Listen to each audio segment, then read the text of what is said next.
Rolling camera. Rolling. Here you go. Take one, marker. In a nutshell, what's Eddington?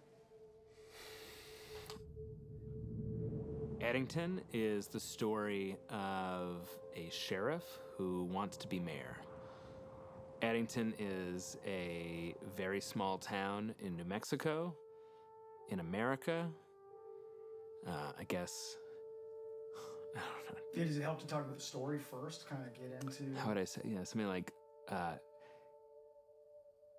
Eddington is like a test chamber where all the people are like these particles that are going off in different directions, and when they hit each other, they, careen in new directions, and that kind of creates this new logic that comes to possess each of them.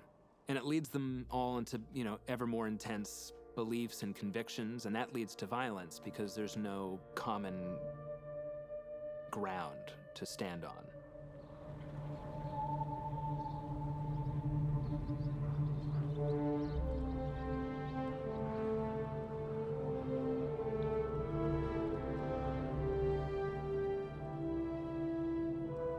It is a complicated place.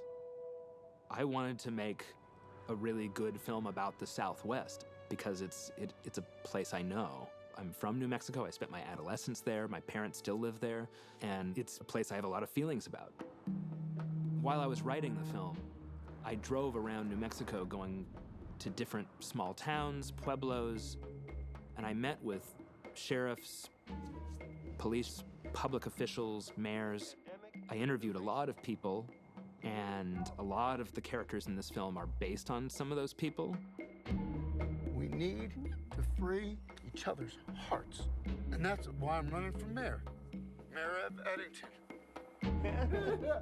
I was walking around taking pictures, and I was like, what's the real town and what's the set? I was walking around literally like a tourist, taking all these pictures, and I didn't even realize some of it was set decorating and some of it was just truth or consequences. Right, yeah. And I didn't realize that I was standing in front of a building-size photo of Ted Garcia going like this, of myself. Somebody drove by and they were like, ah, ha, ha, and I was like, ha, ha, ha, and I was like, oh, that kind of a thing. It was fun. We shot so much of the film in Truth or Consequences, and this was my first time working with Elliot Hostetter, who's the production designer. He went out there long before we started even pre-production, just to start soaking in the environment. Excuse me, guys. Truth or Consequences was the last place I came. It has some very specific geography that lays out really well for the town. It's larger than Eddington is supposed to be, but the older historic part of the town is really separated from the rest, so it feels like a small town. The hill and the water tower were such a huge part of it for me, and also just the light, and there's something kind of particularly beautiful here. Nah, the day that got me, bro, I'm not even gonna lie. The day that got me, I saw the tumbleweed rolling through the thing. I said, no way. I said, no way, this can't be real. I had to literally look around like, did somebody see that? Like, They did that for you, by the way. There was a guy with a fan blowing it too, like, make him feel like he's in a Western. Yeah. When I was doing press a long time ago, they're like, so you're doing a Western with Ari? And I was like, it's not a Western. Yeah. And then the script said, a COVID Western. It did. On the page, that's right. It really is a Western. Yeah. There's really the kind of tension and violence in the sort of Western way. And also, because it's, the mayor, like fighting to run this town, you're the king of the town, or you're the sheriff who's in charge, and very classic Western sort of tropes. But everything is very Ari here. Asturian. Asturian. Can we call it Asturian? Yeah. We've when men stand off, we've got like an argument on the corner of an intersection that could be a little like Sergio Leone, but Ari's version, our version. Look, Joe, 6 feet. Cut. Okay, well, let's do a little wind test. Okay, guys, quietly, please. We're gonna do a little wind test. Bring up the wind. All right, bring up the wind. Oh. I just remember that like a storm blew in. We were shooting, and it wasn't the kind of thing, oh, a storm blew in, we're setting up, and a storm is blowing in. No, Ari called action. Here we go. Roll set. on, please. Rolling. And action. Your captain and your chief deputy took jobs in Rio Rancho. You can't keep your own office going, but you're gonna run mine? Leave your mess here and start a whole new one. Cut. Cutting. And we had to play the scene, and in the playing of a take, a storm blew in. It's New Mexico. It's pretty standard New Mexico. Action. Let's just let the voters decide.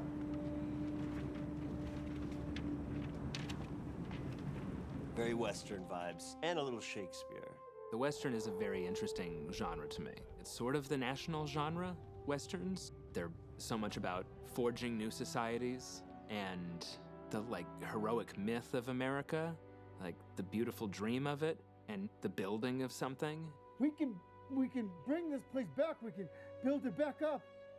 It feels to me like we're living through the collapse of that system that has been getting built up over the last 250 years. I wanted the film to reflect like this new atmosphere, this new environment where everything is so fractured, and to almost make a film that's, sort of schizophrenic.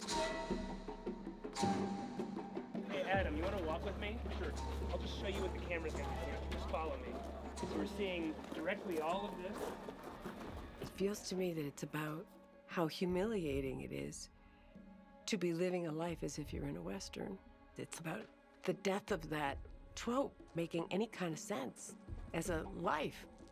People that are following the logic of being in a Western are so damaged by the end of it.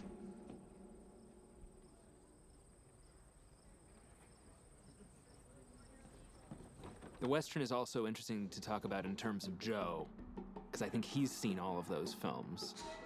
He's living in a Western. He's a lawman, he loves his community, loves his wife, he's a man of integrity and a man of action. He's seeking, really, plainly put, love. And it's ironic because when he first gets this kind of outside acknowledgement is from a character, Fred, who he basically aligns himself with by taking off his mask in the store. And this is this kind of transformative moment. Ready? Okay. A smile. Gets a Facebook ping where Fred writes there's one last hero left, and that's the kind of catalyst for him. And it's ironic because it's what kind of starts this division in the town. That's really good. I love you. I haven't seen Joaquin do anything like this.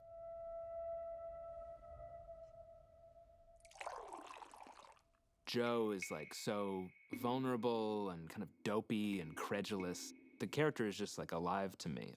And that's something that Joaquin is really able to do. Create a real, vivid, complete person. Yeah, when I read the script, I found myself laughing out loud. And when R and I were working through it, we were just dying laughter. But I kept saying, do not let me laugh at any of this when we're actually shooting. Right. And that was just what was most important, is to not distance yourself from the character. To them, it's not funny. Where's your mask, Sheriff? I'm outside. There's a window between us. Cut. That's a cut. But it's serious. And I think in those moments, it was serious to all of us during that time, right? It wasn't, okay. But during COVID, there was a period where I think during that summer of 2020, we didn't have the self-awareness to realize how absurd we were. I'm not too precious with this stuff. It's an action scene, so it's just about energy. When I gave Joaquin the script, he got very annoyed at all the things that he was gonna have to do physically. All right, so crawling here, rises at the cab around here. Assured me that he wasn't gonna do them. The bullet will come from where that last cone is. And that was the case with Bo. He said, this time I'm not gonna do it. And then he ended up doing all of it. He throws his whole self into what he's doing. Starts running and then just catches a little bit too much momentum and falls. And in this film, you know, there were a lot of like very intense physical demands on him. The angle starting here, tracking over here to follow his back down there. And then we'll have a camera down there waiting for him.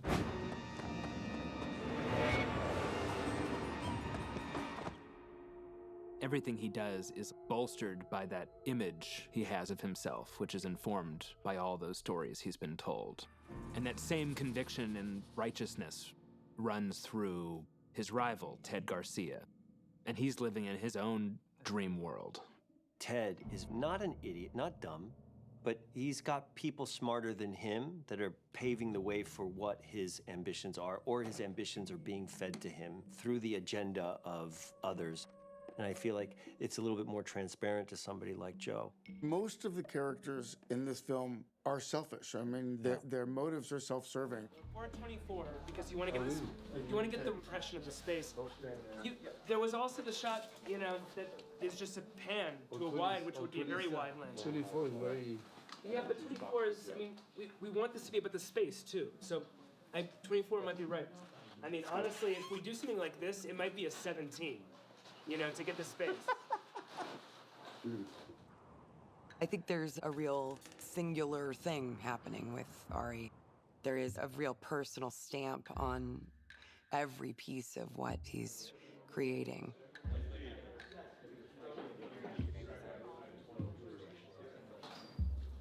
'18 works too. 18 or 20. Let's get it on the camera, and then we'll decide what looks better on the monitor between the 18 and the 20.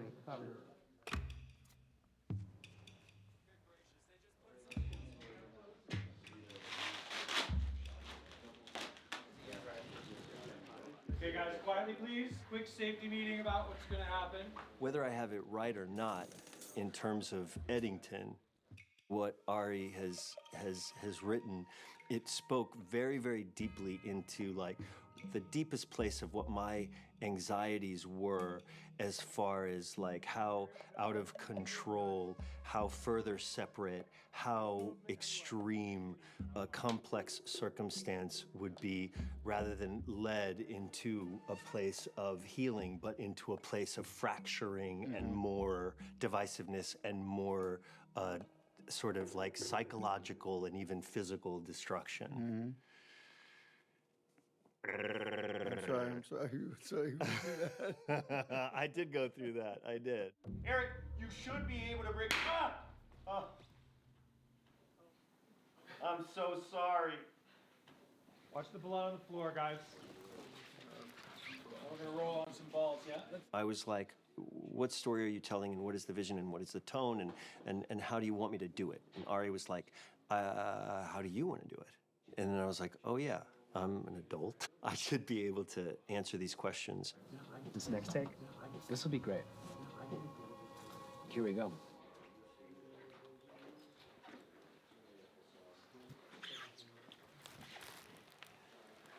Indeed, come on. Very quiet, please. Thank you. Action. Eric, you should. And action. Eric, you should be able. Cut. The cut. Let's do one more there. Eric, you should be. Cut. Watch your step, guys. It was a pretty big spray. Yeah, for me, the process was that I was able to discover new, for lack of a better word, sound all pretentious and shit, just like to find different colors of the character as we were shooting. So the first couple weeks, I was primarily with Michael and Luke and sheriffs and deputies, kind of what that world was like. Here we go. Sheriff, this for real? Yes. Yo, what you said, man? You already know what time it is. We're here in Eddington. This is the sheriff's office, you know what I'm saying? Come inside, let me show you what's going on. Ooh. You got any change? It doesn't matter, because it don't work anyway. You get me? This is where the magic happens. And this is where I've been basically living for the past few weeks, trying to get used to, you know, how a deputy kind of works. They very rarely have their feet up, but I know a couple guys that do. Obviously, my character is a sharpshooter, but this is Joe's record here. He got all headshots, as you can see. Mad. Like, he's too cold. But I am actually better than Joaquin in real life, just saying. And obviously, this is our slogan ideas. That guy done majority of these, to be honest. But this one's my favorite one, because obviously, the mayor is called Ted Garcia, and Garcia. I don't know, it just made me laugh. I'm stupid, don't worry. Yeah, I guess you guys can go now. I'm gonna get some work done. But where is my harmonica? See, props just be moving stuff, man. This is crazy. Love. Hello, Sheriff's Department. After like 2 weeks, like, okay, I think I'm starting to get this. And then Pedro showed up, and there was like this whole new energy.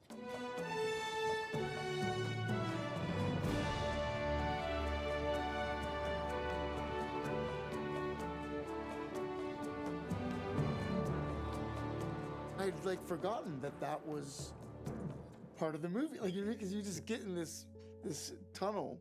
And I don't know all of your films, but I know I texted you this. He was doing something that I'd never seen him do before. So that helped me find a different aspect of my character. And then Emma and Austin showed up once Pedro left. And then I was discovering what my home life was like. It's preposterous that the movie continued without me. Yeah. I was like, what are you still there for? I've gone. Yeah. Come with me.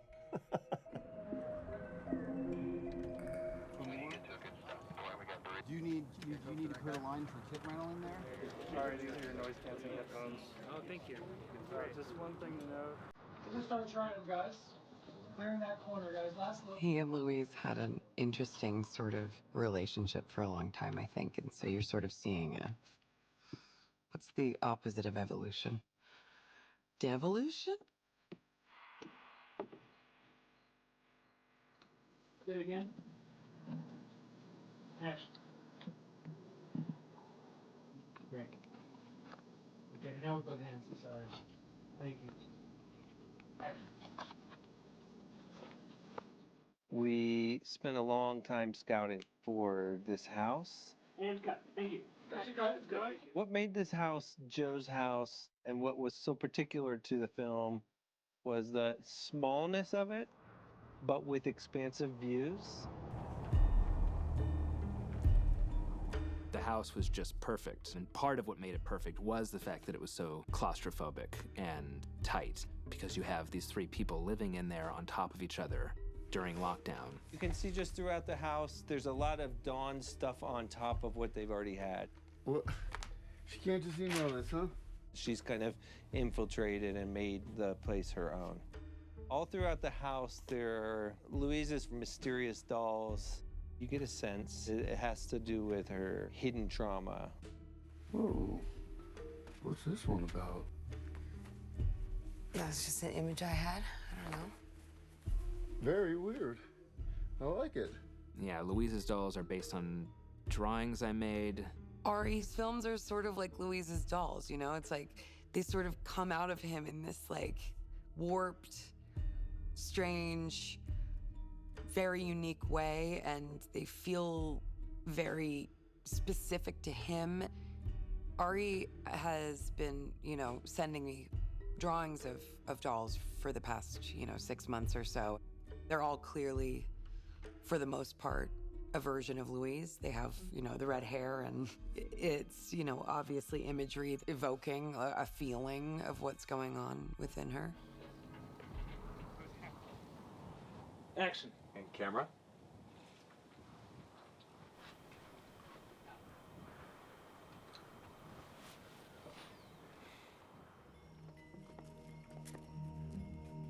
Joe?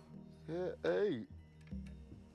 Louise is such a kind of ghost in her own life, to herself in many ways. She's a specter that ends up haunting Joe. Very quiet, guys. There are a lot of people that say they have the answers, and I think when someone feels lost, it can be a very welcoming environment to be sort of swallowed up into an ideology. Ari said some abstract things to me like, I see Vernon as an embodiment of the internet. If the movie is inspired by anything, it's the internet. Can you elaborate? Can you say why? No. Yeah. It's better not to. For me, that kind of just sparked imagination of like going down these rabbit holes of the internet, and like I listened repeatedly to Bo Burnham's "Welcome to the Internet" song. I love that song so much. Brilliant. Yeah. The internet's full of these dichotomies, you know, and you can go to extremes on either end. So even the music that I was listening to, I'd listen to like Wagner and then Nickelback. And those became like Vernon's songs. That makes a lot of sense. Right? Yeah. Like that's the kind of guy he is. Yeah. Austin Butler showed up for a few days and was so prepared and had clearly been living with the character for so long. And Austin is just really game and really serious about what he's doing. It's interesting because from one angle you could see him as the most benevolent force, and from somebody else's point of view you may see him as the most malevolent force.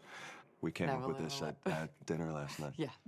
So I like the benevolent. Yeah, this is the one time I'll say it. How about No, that? you should always say it. Just say it every time.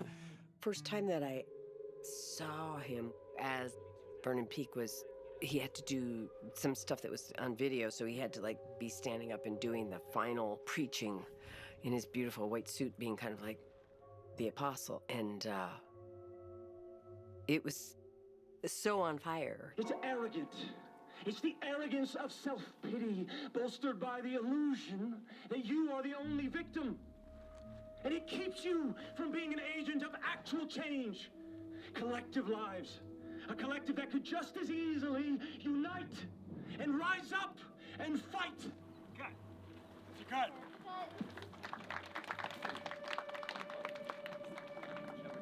In the end, her pregnant and in this entire movement with Vernon, with new hair and covered in tattoos. I thought it was very scary, but very sweet too. Like everything in this movie, you could see it one way or the other. Ari and I are old friends, and I wanted to come out here and watch him shoot a film, and he immediately enlisted me to play a deranged cult member. I'm a cartoonist, that's my actual job, not a full-time extra. Chicken fat was a term used in the early issues of Mad magazine to describe this density of detail where you can look at every square inch of a frame and find a joke or something. It's I think of it as a very generous form of art, and Ari has adopted that as his own. Okay. I mean, something like I would have. That's what you would have? Yeah, I have one of these. That's pretty Intense. We've seen them in those protests, you know? Yeah, exactly. Okay, let's do it. This one? I love our scene where like we're all walking down the street to the protest. That's a very Western sort of. Yeah. But we all look like idiots instead of really cool cowboys. We're on day 43, the second day of protests. We have about 100 background, about 55 young protesters, 4 Antifa, 1 Proud Boy. We have 30 townspeople, 2 camera ops, and 1 MAGA guy. One more without. Okay. Sorry, I'm just. No worries. I just want to get one right without. I just want to make sure that you get it if you want it. Yeah, no, I want one in there. Yeah. Hey, Ash, stand by again. 1 more without. It was super interesting to work with Ari and the props team in order to have authenticity when it came to the different characters that he created and their political development and their political orientation. Well, Anna, the protest coordinator, gave the production such a big, helpful tool, being able to walk up to Anna and ask questions, having that on set, you know, the legalities of protesting is really, really helpful to have Anna here. You're talking right now on stolen land, and you're calling for funding and abolition of the corrupt and homicidal police state. I just feel like there's a layer of dust in my lungs. It is so dry. So dry. The amount of chapstick I've had to put on is crazy. I feel exhausted. It's been weird doing these protest scenes and the masks and the signs and and I'm like, oh yeah, that was, wow. When I read this script initially, I thought it was just a full-blown comedy. I thought it was hilarious. And it wasn't until I got here and I was like, we're not approaching it that way though.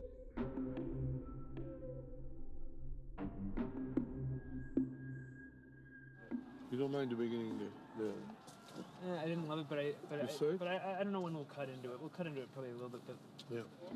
I mean, Darius is total legend. When I heard he was doing this, I was like, what a really great combo, Ari and Darius. Yeah, Darius Kanji, legendary cinematographer. Because you can't tell anything on this monitor. You can't tell the truth on this monitor. Be careful of the movie you're watching on this. It's not the same movie. We got very close on the film and really saw eye to eye on most things, and he's a very kind of poetic and deep man. Yeah, I really love him. lock onto it for at least. It feels like everything's in decline, like our critical faculties, our ability to distinguish between what's true. Jesus! We're not just sliding, back into like superstition. It feels like we're being pushed, whatever happened there in 2020. If you zoom out far enough, it's pretty clear that certain people benefited from it. It feels like we're all stranded, and there are no answers anymore. There are no stories being told to us about what's happening. I wanted the film to kind of be gripped by the paranoia of conspiracy-obsessed characters. Every character is sort of living in a different movie. Look at this. And so, how do you make something coherent that is about the incoherency of, like, this miasma? This is gematria, ancient practice of coding numbers into words. It's a simple... Just talking about these characters being informed by their media intake. Joe is somebody who, he's 50 years old. He would have been in his 20s in the 90s when all those great action movies came out. And at the end of the film, he gets to sort of live in an action movie, shooting at phantoms. A species can only survive if it can accurately detect threats. And if all these imaginary problems consume all of our thoughts, very real problems, will swallow us up. In the height of the sniper, where you have the two gunshots, one of which is gonna get him. Tonight, we are shooting the big finale. So, a lot of action, guns, and blood. A lot of that. Fire in the hole, guys. We're doing a test fire. A lot of that stuff, it's editing. It's the way that Ari is shooting it. Cool. All right, end of test. There's a scene where I burst out of a gun store with a BFG slaying people, and it's ridiculous. We were very lucky that Truth or Consequences allowed us to do what we did because we were kind of shooting blanks around town, and he really is shooting that machine gun. Two cameras, Emma. Weapons is hot. Fire in the hole. Here we go. And action. Back to one. That's it. Cut. Cutting. The scene takes place here at this Gunther's gun store, as right behind us. Joaquin makes a run for it and gets into there and gets a display weapon, which happens to be a 240 Bravo. For this scene alone, we got 4,000 rounds and we're down to about 1,200. Keep Cowboys his way out of here.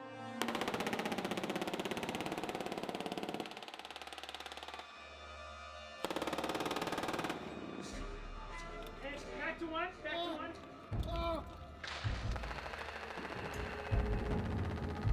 How long is the reset? Two cameras, Emma.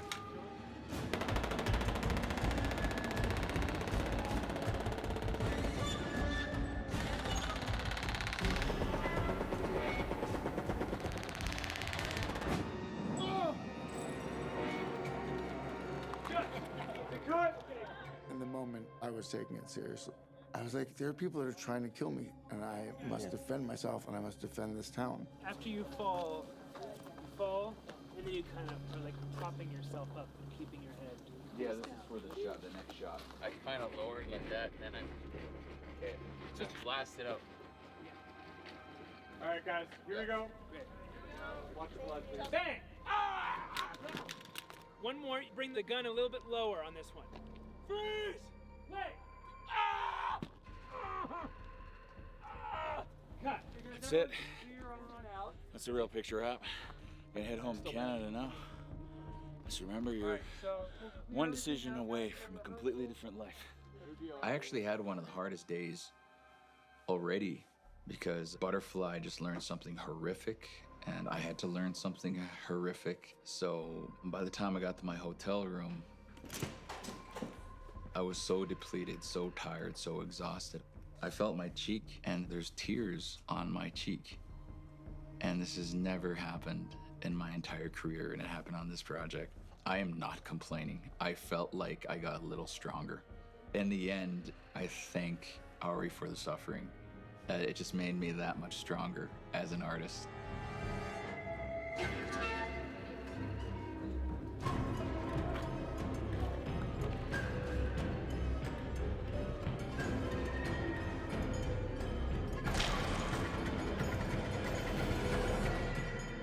What the fuck is going on here?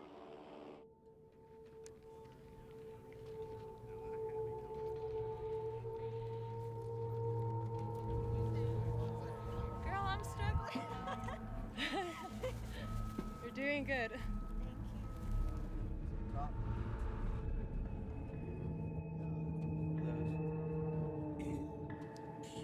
So guys, quick overview of tonight, but essentially we'll be starting with the car getting blown apart.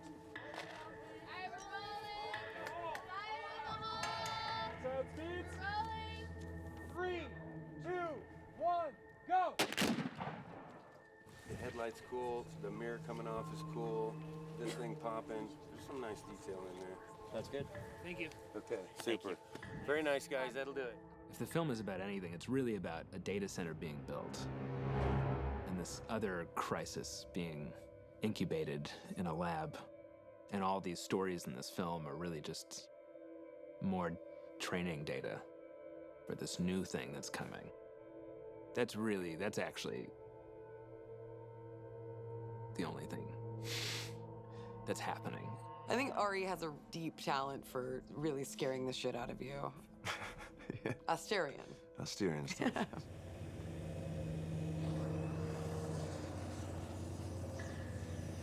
Sitting up, please, Blaine. Let's do another one. Back to one. Keep the flames up.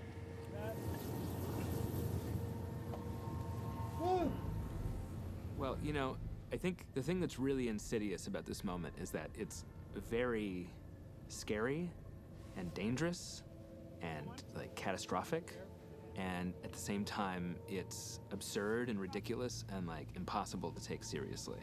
And so the film should be scary and upsetting and dramatic and funny and stupid.